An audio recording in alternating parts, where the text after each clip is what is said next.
I'm being blamed for my ex-best friend attempting to take her own life, even though she's the one who hooked up with my boyfriend and threw away our 16 years of friendship. Posted by you/sapphire_trash. My ex-best friend attempted to take her own life, and I don't care. I haven't reached out. She slept with my boyfriend behind my back. We're both 20F, and we've been friends since reception, 4 to 5 years old, a UK thing. She was my sister, my rock. We stood by each other through everything. When my parents divorced, she was there to offer a shoulder for me to cry on. When her grandmother died, I was there, keeping her afloat throughout high school. I'd been dating my boyfriend, 21M, for about 3 years. We started dating in sixth form, a version of UK college, and he was my first serious relationship. I introduced him to my family. He was many of my firsts.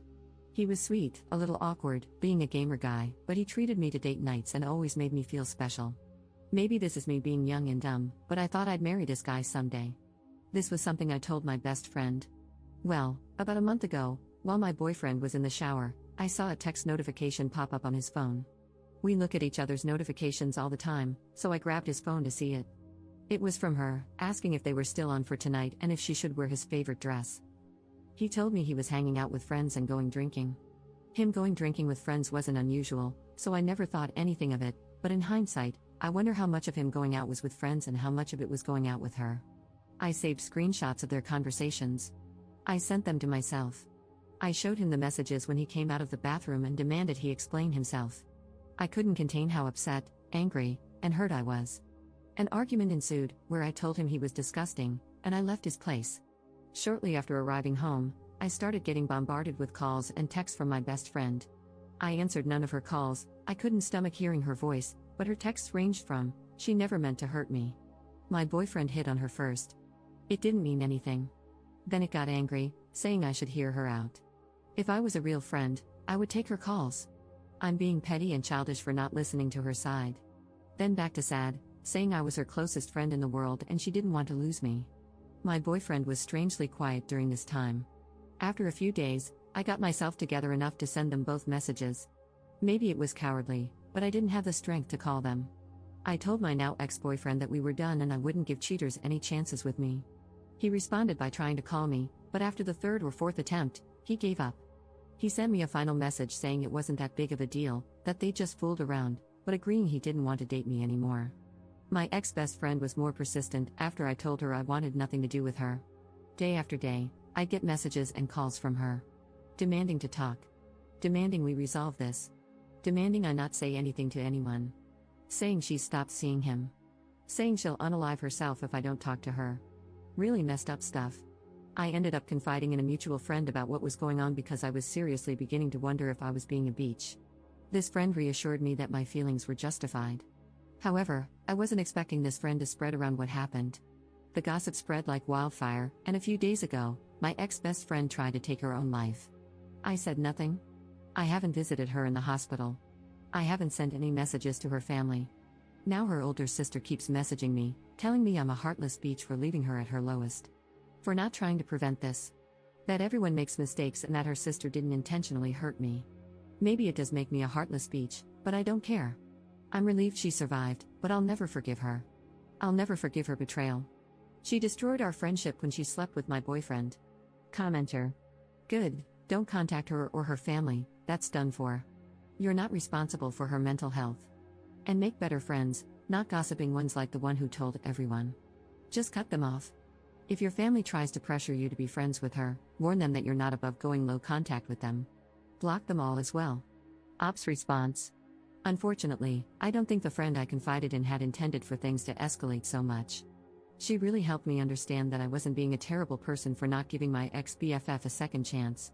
She cheered me up and made me feel better, but she ended up telling the rest of our friend group, and after that, it was like Pandora's box had been opened. I've blocked my ex and my ex-BFF.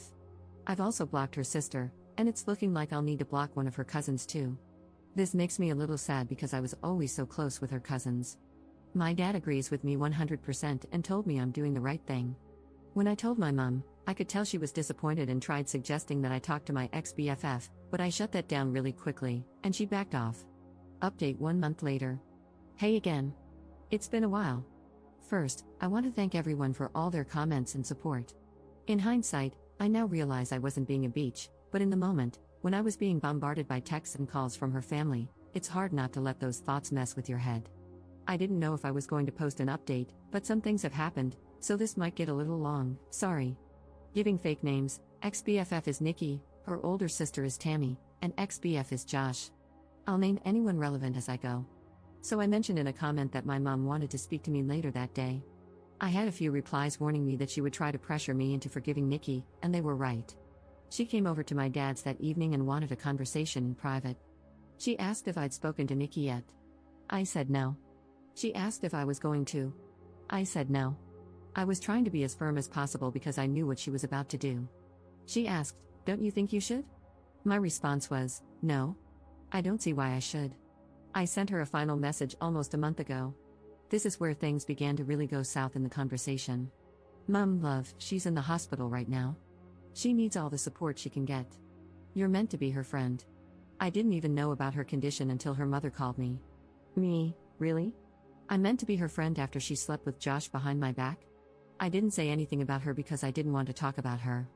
"Mum, are you really going to hold on to a silly grudge? I understand she hurt you, but she's hurting so much more right now, love." Me, she's hurting? Mum, yes, you both are. I raised you to be a kind, forgiving person. Why can't you forgive her? Me, what? Like how Dad should have forgiven you? This wasn't my finest moment. I didn't bring it up before because it wasn't relevant, but the reason my parents' divorce was due to infidelity on Mum's end. And it wasn't just a one-time thing, not that it matters even if it had been, but my mum always believed Dad should have just forgiven her. I admit this was a low blow for me, and the conversation spiraled into an argument from there, with both of us saying some not-so-kind things to each other. Eventually, I decided the conversation was over because we were just going around in circles and heading into yelling territory, so I told her to leave and said I'd try talking to her again when we'd both calmed down. When she was leaving, she said this, "I hope you're not as cruel as your father." I'm typically not an angry person, but this infuriated and hurt me. I lived 50-50 between my parents. They both made sure I had everything I could need or want, but she felt her situation and struggles were undeserved. Dad never helped with bills or payments that didn't involve me. She expected more. Cheaters always do. I didn't say anything when she left. I just blocked her number and social media accounts and cried. She cared more about the girl who had hurt her daughter than about her own daughter. She realized pretty quickly what had happened and came back the next day, but Dad told her I didn't want to talk to her, true, and she had to leave. It took maybe half an hour before she finally left. The next few days, she kept trying to reach me through other people, but I stayed silent.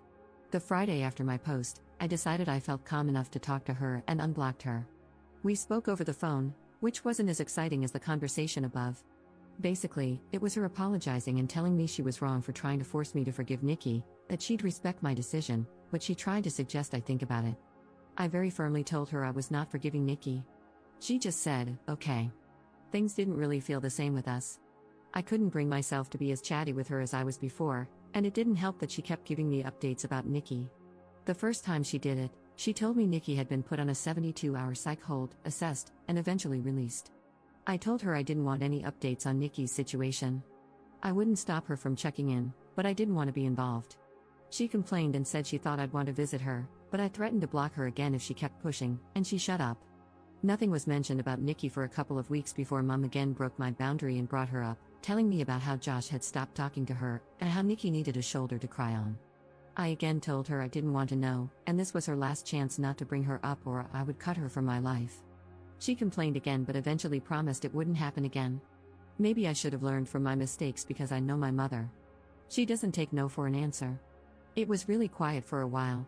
My friends and I had all basically carried on from what happened, and even though I know a couple of them still occasionally talk to Nikki, they never bring her up around me or tell her, I hope, how I'm doing. I thought I could finally close this chapter of my life, but nope. Today, my mother called me and asked if I wanted to get lunch. I hadn't seen her in a while, so what was the harm? I headed to the Weatherspoons we planned to eat at, and who do I find sitting with my mum? Nikki and her sister Tammy. As soon as Nikki sees me, she gets up and tries to hug me, but I just raise a hand and take a step back, and this girl has the audacity to look upset. Mum immediately knows she's effed up because she's scrambling with all the excuses. It hurts to see you two fall apart like this, you were so close. I thought you'd forgive her by now. And my favorite, she made a mistake, she misses you. During this time, Nikki has been quiet, and I can see Tammy glaring at me. I'm just so effing angry and upset. I honestly didn't think Mom would pull something like this. I wanted to leave and cry, but I looked at Nikki and said, for someone who's made a mistake, she sure hasn't apologized for it yet. She had this guilty look on her face and muttered something about me having her blocked and having no way to. I said, "Is that really all you have to say?" And she just looked at me, confused. I was done. I turned to leave, and her sister started yelling after me, saying that I owed Nikki a second chance with all the trauma I put her through, while Nikki was begging me to just listen to her and talk to her. I told them all to F off and never contact me again and left. I managed to get out of there before Tammy started a fight and went home, where I sent my mom a text a while ago telling her she'd better lose my number because she no longer has a spot in my life. Then I blocked her and just cried. My dad's been doing his best to comfort me, but it just hurts so bad that my own mother did this to me. So that's where things are at right now. I'll update if anything else happens, but this whole situation really effing sucks. Commenter. Why were you still in touch with your mother when she cheated on your dad? Ops response. Because she was still my mom. I was a teenager when my parents divorced, and it was my father who encouraged me to maintain a relationship with her. Second update 16 months later. Hey there, everyone. I'm the girl who made the "my ex-best friend attempted to take her life" posts. I didn't think labeling this post like that really fit. I first want to apologize for taking so long to give you an update and to also thank you for your kind words. I haven't been able to reply to many messages, and I've had a lot, but I've taken the time to read through every single one, and I appreciate every single one of you. This Christmas has been amazing. I spent it with my family, with my dad, and I went out on Boxing Day night with my friends to party hard and regretted even harder the following day. I'm in a much better place than I was back in December 2023. That's kind of why I struggled to give you all an update, because around Christmas and New Year's 2023, I was not in a good place. I really needed to focus on myself and work on getting to a better place. As of January 2024, I have been no contact with my mother. Unfortunately, I've seen her since then, and I've done my best to avoid talking to her on the 3 occasions I've had to be in the same place as her. Not out of choice, mind you, but it is what it is. During Christmas 2023, she had expected that I would be spending it with her and her side of the family. Given the events at that time, this was obviously not happening, and my dad told her as much. She lost her mind. She refused to take no for an answer leading up to Christmas, to the point that Dad and I left for my paternal aunt's house on Christmas Eve to spend the night there. According to a neighbor, my birth giver showed up pretty early in the morning to catch us leaving, but was irate to learn we already weren't there. Thankfully, my aunt had moved house quite recently, so my mother didn't know the new address. However, we came home to parcels completely destroyed on our porch the following Boxing Day. There was even a Christmas card labeled for me, but inside was a horrible letter from my mother, describing me as the worst daughter on the planet. That honestly destroyed me, and I spent New Year's a mess. It's difficult cutting off your own mother. I spent half of January 2024 trying to fix things with her, but it came to a head when I realized I was the only one being forced to compromise. I finally cut off contact, and it's been that way since. There's been more between then and now, but I think those are incidents I'll post on my Reddit page or in the comments of this post to prevent it from getting too long. In terms of Nikki, I've heard she's doing better. We've not spoken since my mother's lunch escapade, but she's found a job and, according to a mutual friend, a new circle. Despite everything that she's put me through, I'm happy for her. It's almost 2 a.m. here in the UK, so if I suddenly stop responding to comments, I've fallen asleep.